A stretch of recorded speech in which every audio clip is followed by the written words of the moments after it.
is going on, my Super Sandwiches? Rhymestyle here. Today I'm joined by Geekdom for some Dragon Ball Super Talk. Chapter 24 just came out yesterday. If you want to read it for yourself, we can actually do links now. Geekdom, where can the wonderful folks of the internet world read Chapter 24 if they wanted to read it? Viz? Yeah, Viz. There's going to be a link in the description below. We can actually promote that now. They have a free read online feature thing. So if you want to read chapters, they come out, I think, on like a monthly basis. They come out like immediately in English. You can translate on the Viz site. So in the description below, feel free to read chapter 24 before you watch this video, because we're going to be talking about basically what happened over there, and then come back here to discuss, because there's a lot to talk about. Before I start, I want to say a big shout out to my homie Mike Daniels from the Packers. He's actually doing a special Dragon Ball giveaway, and if you want to enter it, which you can see on the screen, the stuff that he's giving away. If you want to enter it, all you have to do is follow his Twitter and his Instagram, which I linked in the description below, and retweet that tweet as well. That's linked in the description below, and you can have a chance to win that prize pack that's going to be announced on May 24th. So good luck, follow him, and make sure you tell him we sent you.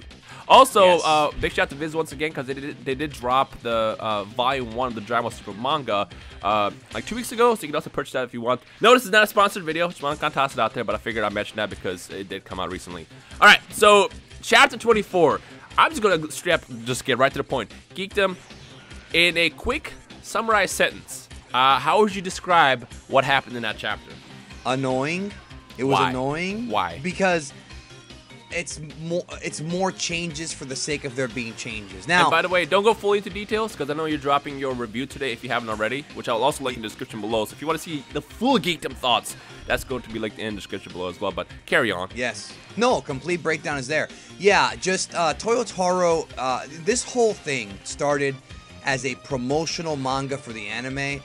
And what's happened in the past couple of, I would say the last 6 months or so, is Toyotaro's taking it in a completely different direction. It's no longer that. Not only is it completely and way behind the actual anime, but the storyline that the Super manga tells, while at first was only a little bit astray, now Toyotaro's taking it in a totally different direction, completely different liberties he's taking, and there's mixed results. You know, sometimes we'll have stuff that he does that's good, where he will fix some of the holes in the anime, he'll make certain things make more sense. Then you've got him kind of going, taking a walk on the wild side, so to speak, and having stuff that is irritating the fandom. You know, it really is. And the one thing that now, beyond the shadow of a doubt, needs to be reiterated over and over again until people understand this, is that the anime and the manga are two different things. It's no longer like, you know, there's this and that. No, now it's like they're two different stories.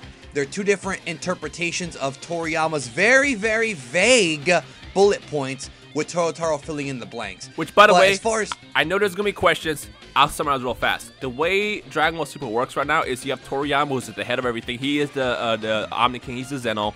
He basically writes down bullet points of, well, hey, this is the story, these are the characters, this is how I want to do it. And then he passes these very vague points, as Geekdom said, to Toei and to Toyotaro. They then both do their own versions of the story, where it's basically the same outcome, same style story, where, you know, for example, like Zamasu shows up, steals Goku's body, yada, yada, yada. And then they're slightly different, and sometimes they have to be a lot more different than all, but that's how it works. Yeah, it used to be slightly. Now things are getting very, very, very different. Things from the anime, techniques, you know, character moments, all that stuff is not necessarily in the manga, and vice versa. And again, it just depends on, you know, your own opinion on this. Right. Some people like it more, some don't. I personally have felt that the last few chapters have been really well drawn, really good fight scenes, but I think that Toyotaro's liberties have kind of hurt the story versus helped the story. Only my opinion, of course. Yeah, but I was going to say, I also see people who prefer the manga over the anime, because they tend to explain stuff at a more explainable level than they do in the anime, because the anime does leave stuff out. Like, I was telling Geekdom, I was like, the Trunks arc ending in the anime had kind of a shocker response. And a lot of people loved it, a lot of people didn't like it because it was an ass pull. I feel like if they explain why the arc ended the way it did, people will like it better. So the anime just lacks explanation. Now, in Toyotaro's case, he will introduce explanations that sometimes open up a lot more plot holes than, you know, answers. So, for example, Goku, when he's fighting against Zamasu in Chapter 24, he absorbs all his own ki and keeps it inside his body, but apparently that hurts him. Now, if you guys remember, what Whis was teaching Goku and Vegeta in the beginning was to be able to not let ki leak out, and that's how you fight efficiently, but now it hurts them. So it's like, it's confusing, and my honest, I guess, thought process here is what's happening is Toyotaro has created a bunch of, you know, plot holes where he's trying to like spice up the manga, but in all reality, what that does is it creates bigger plot holes later. For example, you know, in the anime, it seemed that Goku and Vegeta had Super Saiyan Blue somewhat mastered. I don't want to say fully mastered, but they have better control over it. Whereas in the manga, when they introduced it, right in the beginning, we see apparently every time you transform, it reduces your power greatly. Apparently, when Vegeta fought against Hit, because he transformed in front of Kaiba to show off, he was nowhere near at the fighting ability to take on Hit, which is why he got defeated in the end. So, because of how Toyotaro spices up the manga, it actually creates bigger problems later. Now, again, what you like is what you like. Everybody has their opinion. You know, I love the anime more, but sometimes I like reading the manga just to see the different spin and twist on it. Which, by the way, I like what he did with Super Saiyan God. Yeah, I really like that. Yeah. But when you read it, though, I mean, I like what he did, but when you read it, you can't help but think it kind of doesn't really change the story that much. It's just a change for the sake of it being a change. Right. And that's like, well, why? You know what I mean? And I feel like Mastered SS Blue, as people are calling it now in the manga, is like his version of Goku doing the Kaioken. Like, okay, we've got this SS Blue, let's take it to the next level. And he didn't want to do Kaioken, so instead he chose to do Mastered SS Blue. Well, just do Kaioken, bro. Like, why do you have to confuse people and contradict earlier parts of the manga? See, I feel like Kaioken it's kind of a major thing to not add. I mean, I like his own twist when he used Super Saiyan God, you know, back in the day, and he still, you know, brings it back, transforming between Super Saiyan Blue and Super Saiyan God to maintain better control of it. But it's like this is getting to a point where it's very different. I mean, I understand what they're doing. Originally, they released Dragon Ball Super's manga to promote the anime and the series, but now it's like because it's so far behind, to keep it fresh, they switched it up completely. So it's kind of like still a brand new story, even though we know what's going to happen in the end. Now, again, everybody has their opinion. What you guys like better? So in the comment section below, I want to personally ask you guys, do you guys like the anime better or the manga? And if so, why did you choose what you picked?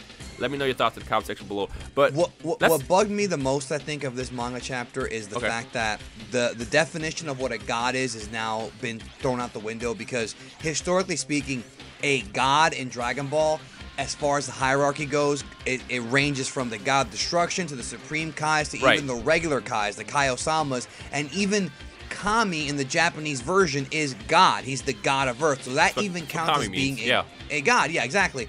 In this version, there's a huge plot hole where essentially Kaioshin says only a Supreme Kai can use a time ring.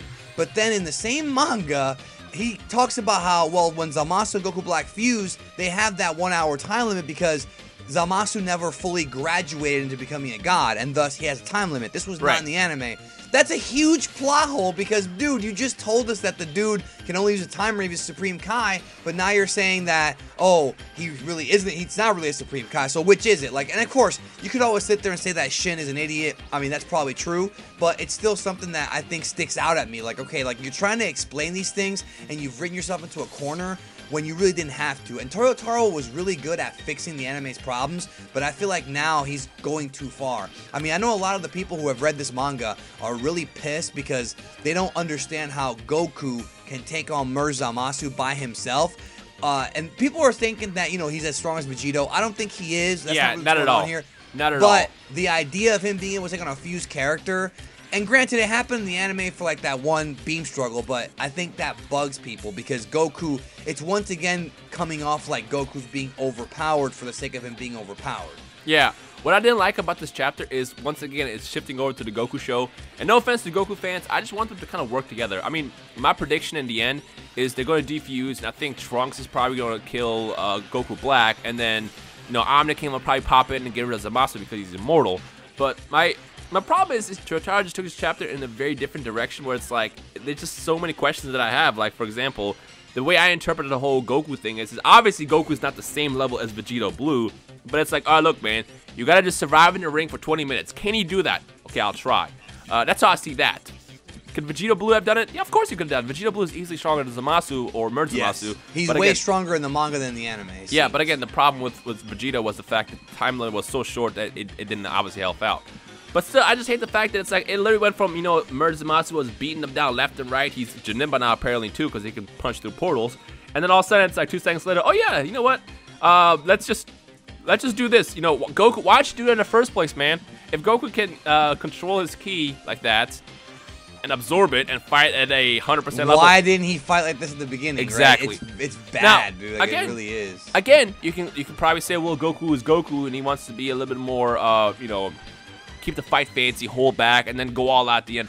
He's done that before. You could use that as an argument, but at the same time, it's kind of like this is turning into bad writing, if I can be real with you. It really is, yeah. And there's some differences that are interesting. Yeah. Like Trunks can heal now. Yeah, I like that. I like that a lot. I like it, but there's a problem. They're saying that Trunks can heal and that there was a mysterious dance that was done. So now people are like, well, wait a minute. Does that mean he can use Gohan's ultimate form? Like, is that what they're going with this? I'm actually going to address that real fast. I don't think that's the case either. I'm going to address that right now because I looked at the manga panel this morning. Big shout out to Geek List MJ for sending me. Oh, no, it was actually Laughing Stop Media Mike. He was the one who sent it to you. So big shout out to LSM Mike. In the actual manga panel, it did mention that because he fused with that witch, he gained magical powers that allows him to do stuff differently. And I think, again, I can't confirm, but the way I'm interpreting it is because he fused with the witch, he has more magical abilities that can tap into you and unleash your potential. So what the normal ritual But it never says that the witch gave him that ability, though. No, it implies, because what the actual line said was like, because of my fusion with the witch, I now have more access to magical abilities like this, which is what he said right before he did the actual dance. Now, the ritual itself is a ritual, but because Alakai did it, it worked differently for Gohan. But, again, that's debatable. For all you know, maybe that's just, you know, something that you can't really answer yet. This is just, all we have with Dragon Ball is what we get presented with this, and then we kind of come with our own ideas and thoughts on how stuff works. So, that's the confusing part about the series sometimes. But I like the ability that he has, the fact that he can actually heal.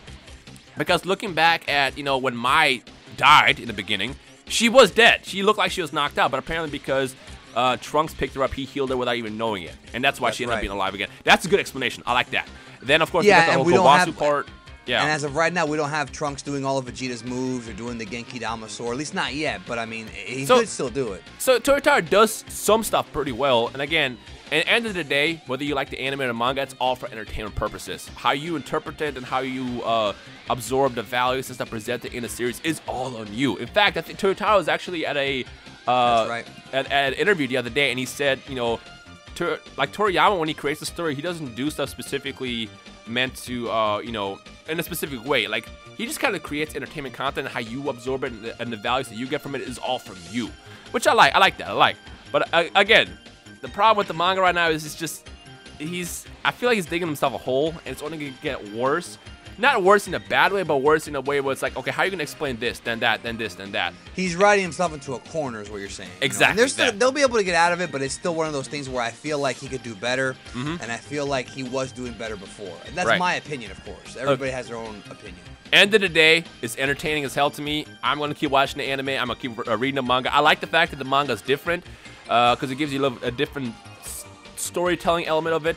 Whereas, if honestly, the problem right now is back in the day when the manga panels were, or when the manga chapters were coming out, it was coming out and then they did the anime off of it. Basically, the Dragon Ball manga is the Bible that created the Dragon Ball anime, both Dragon Ball, Dragon Ball Z. But right now, it's the opposite way. Yeah, right now it's the opposite. It's the opposite story where it's like they're creating the anime first. The manga's way behind, and they gotta do something to kind of keep it different. Otherwise, there would be no real reason to read it. I mean, other than the fact that the pictures are pretty, you know, and it's just reliving the same moment. So I like the fact that it's different. I just feel like he shouldn't do it too differently. Otherwise, it's just gonna create questions, confusions. I mean, we still get the question that's like, oh, well, what's canon now? The anime or the manga? You know, in general, you think like, manga. I don't know why are people still asking that question, bro? Well, the problem is a lot of people always think manga means canon every single time. But that's right, and I don't blame them for that. You're right. Yeah. You're right. It's been that way for Naruto and other One Piece, other anime adaptations. Yeah, exactly. But again, this time you're getting the anime basically in front of the manga, and just the fact that the way Toriyama's doing it, he's literally writing bullet points on a napkin that he's like pigeon mailing to Toei and Toyotaro, and then they create your own version. Now, to be fair, Toriyama's napkin. Bullet points on a napkin is what's canon, bro. All right. I mean, to be fair, he does approve it. It's not like they read it or they write the story and then release episodes and manga panels without confirming it with Toriyama. They send it all back to him, and he does basically say, oh yeah, change this, change that. This could be better. Or this is good, this is bad, yada yada yada. He still technically, you know, oversees it and says, okay, this is good to go or isn't good to go. But end of the day, it's like, it is what it is. So with that said, again, if you want to read a full breakdown of what happened in the chapter, Geekdom's video is in the description below if you want to read it for yourself. Again, the Viz Media link is in the description below as well, for free. Only if you're in the US though, because of licensing issues. But I'm sure if you guys look it up, you'll find it yourself. But other than that, or you can go to my channel. I'll tell you everything that happens. Yeah, like or that. Outside of that, let us know your thoughts on Chapter 24, how you feel about the manga so far. Feel free to discuss it in a civilized manner. Keyword civil. Don't kill each other. Everybody has an opinion. There's no such thing as facts. Unless you say something like, fact, cancer sucks, because that's a fact. But yeah. if you say, hey, Gohan's better than Goku, that's an opinion, Be civil about it, discuss it, and take it from there. As always, if you enjoyed today's video, feel free to leave a like right below and a comment. Let us know your thoughts on everything. Like I said, Geekdom's video and the Viz link is in the description below. Enjoy the rest of your day. We'll see you guys in the comment section below.